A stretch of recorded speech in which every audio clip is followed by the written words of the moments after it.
Hi వర్స్ welcome to our channel. TDP MLA ఆదిమూలకి సంబంధించిన ఒక కేసు ఈ మధ్య కాలంలో వైరల్ అయిన విషయం మనందరికీ తెలిసిందే. ఒక అమ్మాయి తనపైన అత్యాచారం చేశాడని చెప్పేసి కంప్లైంట్ ఇచ్చింది. ఆ వీడియోని కూడా సోషల్ మీడియా వదిలింది, తెగ వైరల్ అయిపోయాయి. ఆ తర్వాత ఈ కేసు సద్దుమణిగిపోయింది. అసలు ఏం జరిగింది, ఎందుకు సద్దుమణిగిపోయింది, కోర్టులో కూడా ఇప్పుడు కొట్టేశారు, వీళ్ళిద్దరి మధ్య డీల్ కూడా కుదిరింది అంటున్నారు. మరి ఏం జరిగింది? సో ఇప్పుడు ఇదే అంశం మీద డిస్కస్ చేయడానికి ప్రజెంట్ మనతో పాటు జర్నలిస్ట్ చరణ్ పరమి గారు ఉన్నారు. వారితో ఒకసారి మాట్లాడదాం. హాయ్ అన్న. హాయ్. సో ఒక మహిళా టీడీపీ కార్యకర్త తన పైన అత్యాచారం చేస్తున్నాడు, వేధిస్తున్నాడు అని చెప్పేసి కంప్లైంట్ చేసింది. ఆ తర్వాత ఆయనకు సంబంధించిన వీడియోలు అన్నింటినీ కూడా పెన్ కెమెరా రికార్డ్ చేసి రిలీజ్ చేసింది. అవి చాలా వైరల్ అయిపోయాయి. ఆ తర్వాత పార్టీ రియాక్ట్ అయ్యి సస్పెండ్ కూడా చేసింది. మరి ఇప్పుడు చూస్తే ఆ కేసు సద్దుమణిగిపోయింది, వీళ్ళిద్దరి మధ్య డీల్ కుదిరింది, కోర్టులో కూడా కొట్టేశారని అంటున్నారు. మరి ఏమైంది, ఎందుకు, ఏం డీల్ కుదిరింది, ఎందుకు కొట్టేశారు? ఈ కేసు పెట్టినప్పుడే ఇది డమ్మీ కేసు అని చెప్పేసి జనాలకు డౌట్ వచ్చింది. ఓకే, అనుకున్నట్టుగానే డమ్మీ అయిపోయింది. ఎందుకంటే ఈ కేసు విషయంలో ఏది జెన్యున్గా కనపడలేదు మొదటి నుంచి కూడా. ఆవిడ కేసు పెట్టిన పద్ధతి కావచ్చు, అక్కడ ఆ వీడియోలో లీక్ అయిన దాంట్లో ఉన్న పద్ధతి కావచ్చు, ఆవిడ భర్త దాని మీద వివరణ ఇచ్చిన పద్ధతి కావచ్చు, ఇవన్నీ కూడా వెనకాల ఏదో జరుగుతుంది అనే వాదన వచ్చింది. తర్వాత ఇది హనీ ట్రాపే అని చెప్పేసి వీళ్ళు కూడా ఆరోపించడము, టీడీపీకి సంబంధించిన వాళ్ళు ఆరోపించడము, ముఖ్యంగా ఆదిమూలం సంబంధించిన కుటుంబ సభ్యులందరూ ఆరోపించడం, ఇవన్నీ చూసాం మనం. ఆ తర్వాత ఈ కేసు అనేది సరే ఒక మహిళకు అన్యాయం జరిగిందనే దాని మీద ఖచ్చితంగా సీరియస్గానే వెళ్ళాలి కాబట్టి దర్యాప్తు అనేది జరిగిన తర్వాత నిజంగా, ఎందుకంటే ఒక ఎమ్మెల్యే స్థాయిలో ఉన్న వ్యక్తి ఏ వ్యక్తినైనా సరే బెదిరించి లొంగదీయడం అనే అవకాశం ఉంటుంది ఖచ్చితంగా. సో అటువంటి అవకాశం ఉందా లేదా అని చెప్పేసి పోలీసులు ఆ యాంగిల్లో కూడా చూశారు. చూసినప్పుడు కొన్ని విషయాలు అయితే అందరిని ఆశ్చర్యపరిచాయి. ఎక్కడంటే ఆవిడ కేసు అయితే పెట్టింది, కానీ వెళ్ళి ఏదైతే మెడికల్ టెస్టులు ఉంటాయో దాన్ని చేయించుకోవడానికి ఆవిడ రెడీ అవ్వలేదు. కొన్ని రోజులు గ్యాప్ తీసుకొని నేను రాను, నాకు సరిగ్గా ఇంట్రెస్ట్ లేదు అది అని చెప్పేసి తప్పించుకుంది. దాంతో ప్రజలకు డౌట్ పెరిగింది.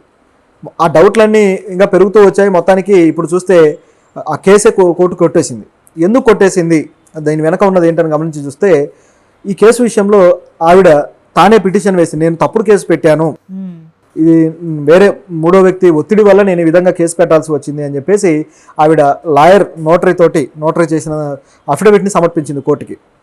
సమర్పించాక ఆవిడ తరపు లాయర్, ఆయన పేరు జగదీష్ అనుకుంటా. సో అది చూసిన తర్వాత కోర్టు ఓకే, ఈయన ఆదిమూలం మీద మీరు ఎటువంటి యాక్షన్ తీసుకోవద్దు అని చెప్పేసి కోర్టు కూడా చెప్పడం జరిగింది. చెప్పి ఇప్పుడు ఆ కేసును అయితే కొట్టేసింది. సో ఇప్పుడు ఆయనకు ఒక రకమైన ఊరట అయితే లభించింది. మరి ఆ మూడో వ్యక్తి ఎవరు, ఎందుకు ఈ విధంగా చేశారు?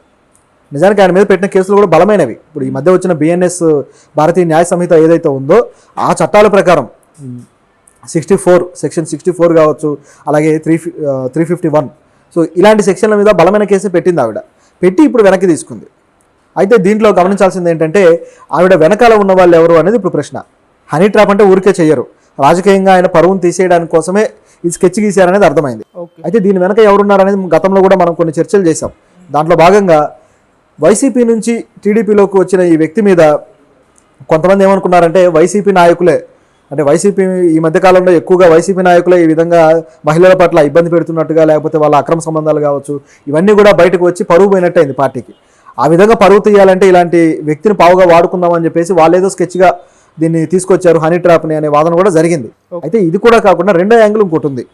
ఆ యాంగిలే మోస్ట్ పాసిబుల్ యాంగిల్ అనిపిస్తుంది. అదేంటంటే వైసీపీ నుంచి ఈ పార్టీలోకి నాయకుడు రావడంతో ఏదైతే సత్యవేడులో ఆ నియోజకవర్గంలో ఉన్న అప్పటిదాకా కొనసాగిన టీడీపీ నాయకులకు దెబ్బ పడడము, వాళ్ళ ప్రాబల్యం అనేది వాళ్ళు అక్కడ కోల్పోవాల్సిన పరిస్థితి రావడంతో ఈయన ఇమేజ్ డ్యామేజ్ చేయడానికి వాళ్ళే రాజకీయంగా ఇలా చేశారు. ఎందుకంటే ఇప్పుడు గెలిచాడు కాబట్టి ఇక్కడ నుంచి కొనసాగుతాడు ఈయన ఎమ్మెల్యేగా, మళ్ళీ నెక్స్ట్ టైం టికెట్ రావచ్చు, ఇలా కొనసాగుతూ వెళ్ళొచ్చు. అప్పుడు ఆ టికెట్ ఆశించిన బలమైన లీడర్లు టీడీపీలో గతం నుంచి ఉన్న వాళ్ళకి ఆ దెబ్బ కాబట్టి వాళ్ళు యాక్షన్ తీసుకొని ఇమేజ్ డ్యామేజ్ చేస్తే ఈసారి టర్మ్కి ఈయన ఇప్పుడు డిస్మిస్ చేస్తారు, నెక్స్ట్ మేము ముందుకు రావచ్చు అనే ప్లాన్ వాళ్ళకు ఉంటే అలా ఉండుండొచ్చు అనేది అంచనా.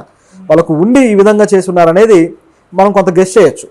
అలా ఇక్కడ కనిపిస్తూ ఉంది. అయితే ఆ వ్యక్తులు ఎవరు ఏంటనేది పేరు బయటికి రాలేదు, కానీ ఆదిమూలం గారు అయితే అలాంటి హింట్ అయితే ఇచ్చాడు, ఇలా జరిగి ఉండొచ్చు అని.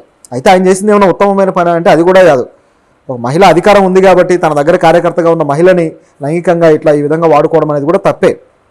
అయితే ఆవిడ కన్సెంట్తో వెళ్ళిందా, లేకపోతే హనీ ట్రాప్లో భాగంగా కుట్రపూరితంగా వెళ్ళిందా అనేది ఆవిడ ఇప్పుడు క్లారిటీ ఇచ్చేసింది. హనీ ట్రాప్లో భాగంగానే చేశాను అని చెప్పేసి.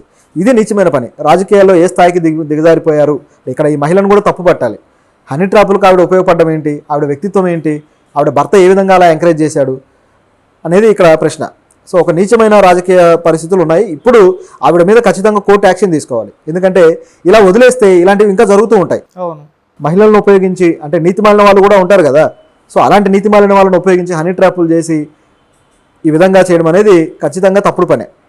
ఆవిడ మీద కోర్టు ఖచ్చితంగా యాక్షన్ తీసుకోవాలి. అదేవిధంగా ఆవిడ వెనక ఎవరున్నారు హనీ ట్రాపులు చేయించిన వాళ్ళు అనే విషయంలో ఆదిమూలం మళ్ళీ కేసు పెట్టుకునే అవకాశం ఉంది. మరి ఆయన ఈ రచ్చ ఎందుకని వదిలేసుకుంటే మనం ఏం చేయలేము, కానీ ఆ విధంగా చేస్తే వాళ్ళు కూడా బుక్ అవుతారు, అదొక ఛాన్స్ ఉంది. ఇది కాకుండా అసలు వెనకాల ఎందుకు ఇది సమస్య పోయింది, ఆవిడ ఎందుకు కేసు వెనక్కి తీసుకుంది అనేది మరొక డౌట్. ఈ డౌట్ విషయంలో మరో క్లారిటీ ఏంటంటే వాళ్ళిద్దరి మధ్య ఒక ప్యాకేజ్ ఒప్పందం జరిగి ఉండొచ్చు అని. ఎందుకంటే ఆదిమూలం గారు అరెస్ట్ కాకూడదని చెప్పేసి ఇమీడియట్గా చెన్నైలో హార్ట్ ప్రాబ్లం వచ్చిందని చెప్పేసి ఆయన జాయిన్ అయిపోయాడు హాస్పిటల్లో. ఆ తర్వాత నుంచి ఆయనకు అరెస్ట్ కూడా లేదు. టీడీపీ నుంచి సస్పెండ్ చేశారు, కానీ అంతకుమించి ఇంకేం జరగలేదు. సో దాంతో దీని వెనకాల ఇంకేమో మంతనాలు జరుగుతున్నాయని అప్పటి నుంచే డౌట్లో ఉంది జనాలు. ఆవిడతోటి ఏదో రాజీ కుదిర్చే ప్రయత్నం ఏదో జరుగుతూ ఉందన్న వాదనలు వచ్చాయి. చివరికి ఆ రాజీ అనేది జరిగిందా అనేది అనుమానం. ఆవిడకి ఏదో ప్యాకేజీ ఇచ్చారు, అలాగే ఒక పదవి, ఒక చిన్న స్థాయి పదవి అయితే ఆవిడకి నియోజకవర్గాల్లో కేటాయించారు అనే వార్త అయితే ఉంది. బహుశా ఆవిడ కొద్ది రోజుల్లో, ఒక వారం రోజుల్లో లేకపోతే 2-3 వారాల్లో ఖచ్చితంగా ఆవిడ ఒక పదవిలో అయితే ఉండబోతున్నారు అనేది క్లియర్. సో అప్పుడు వస్తే దీని వెనకాల జరిగిందంతా క్లియర్ అయిపోతుంది. జనాలు కూడా ఈ రాజకీయాలను చూసి తూవని ఊసే పరిస్థితి వస్తుందన్నమాట. అది ఇక్కడ జరిగిన సంఘటన. మరి ఇప్పుడు ఆదిమూలాన్ని అప్పుడు టీడీపీ వాళ్ళు సస్పెండ్ చేశారు కదా, మళ్ళీ తీసుకునే ఛాన్సెస్ ఏమైనా కనిపిస్తున్నాయా? ఆ ఛాన్సెస్ అయితే ఉన్నాయి. ఎందుకంటే ఆయన ఆల్రెడీ ఎమ్మెల్యేగా కొనసాగుతున్నాడు. సో ఆయన టీడీపీ ఎమ్మెల్యే అనే అంటారు. టీడీపీలో ఉన్నా లేకున్నా ఆయన టీడీపీ ఫేస్ మీద గెలిచాడు కాబట్టి టీడీపీ ఎమ్మెల్యే అనే అంటారు. అయితే ఆయన మీద ఇప్పుడు ఈ కేసు సమస్య పోయిన తర్వాత కొద్ది గ్యాప్ తీసుకుని టీడీపీ ఇప్పుడే యాక్షన్ తీసుకోకపోవచ్చు. కొంచెం గ్యాప్ తీసుకొని ప్రజలందరూ దీన్ని మర్చిపోయిన తర్వాత మళ్ళీ ఆయన పార్టీలోకి తీసుకొని పార్టీ తరపు నుంచి ఆయన ముందుకు తీసుకెళ్లే అవకాశం అయితే పుష్కలంగా ఉంది. ఎందుకంటే ఇది హనీ ట్రాప్ అని ఆల్రెడీ ప్రజలకు కూడా నిర్ధారణ అయింది కాబట్టి ఆయన మళ్ళీ వెనక్కి పార్టీలోకి తీసుకోవడం అనేది ఎవరు ఆక్షేపించరు. కాబట్టి ఆ ప్రాబ్లం అనేది ఉండదు పార్టీకి. సో ఇప్పుడు ఇది వీళ్ళిద్దరి మధ్య డీల్ కుదిరి ఒక సమస్య పోయిందా, లేకుంటే టీడీపీ పార్టీ ఈ విధంగా డీల్ కుదిరిచ్చిందా, ఆ విధంగా కూడా చర్చలు జరుగుతున్నాయి? నిజానికి ఇది హనీ ట్రాప్ అనేది పార్టీకి కూడా క్లారిటీ అనేది ఉంటుంది. ఎందుకంటే చేసింది ఆ పార్టీలోని లోకల్గా ఎవరైతే లీడర్స్ ఉన్నారో వాళ్ళే అనే అంచనా అనేది వాళ్ళకు ఉంది. కాబట్టి ఆదిమూలం పార్టీ దగ్గర, అధిష్టానం దగ్గర ఈ విషయం మొత్తాన్ని కూడా ఆయన వెళ్ళి ఉంటాడు కాబట్టి, ఎందుకంటే మన ఎవరికి క్లారిటీ లేకపోయినా ఆదిమూలంకి క్లారిటీ ఉంటుంది. ఎందుకంటే జరిగింది ఆయన మీద కాబట్టి వెనకాల ఏం జరిగింది అనేది ఆయనకు తెలుసు. ఇదంతా పార్టీ అధిష్టానం దగ్గరికి తీసుకువెళ్ళి ఉంటాడు. సో పార్టీ అధిష్టానం కూడా ఆ విషయంలో దర్యాప్తు చేసే ఉండొచ్చు. ఇంటర్నల్ దర్యాప్తు చేసినప్పుడు అనేక విషయాలు బయటకు వచ్చే ఉంటాయి. దాన్ని బట్టి పార్టీ ఎవరికి ప్రయారిటీ ఇవ్వాలి, ఎవరిని కట్ చేయాలనే నిర్ణయానికి వచ్చే ఉంటుంది. కాబట్టి ఆదిమూలంకి ఈ యాంగిల్లో పార్టీ నుంచి ఒక పాజిటివ్ యాంగిల్ ఉంది, దాన్ని మనం కాదనలేము. ఎందుకంటే మనకు తెలిసిన వాటి గురించి మాట్లాడుకుంటున్నాం. అంటే దొరికిన వాడు దొంగ, దొరకని వాడు దొర అంటారు కదా, ఆ విధంగా తెలియకుండా లోపల జరిగేవి రాజకీయ ప్రలోభాలతోటి ఈ విధంగా పదవులు ఆశ చూపో లేకపోతే డబ్బును ఆశ చూపో మహిళలను లొంగ తీసుకునేవి అనేక చోట్ల జరుగుతూనే ఉన్నాయి. మనకు తెలియదు అంతే. మరి పార్టీలో ప్రజలకు తెలియకుండా ఏమి ఉండవు. కాబట్టి ఆదిమూలంది